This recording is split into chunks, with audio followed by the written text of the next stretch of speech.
Okay, we will start by turning on the heater into the high heat position for carpet extraction, and that is the number 2 position. I will then turn the 500 psi pump on,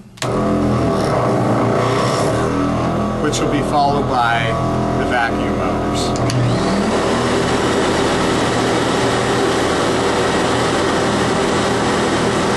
Then check out my PSI and make sure that I am at the proper pressure for cleaning carpet, which in this case I will clean with 500 PSI.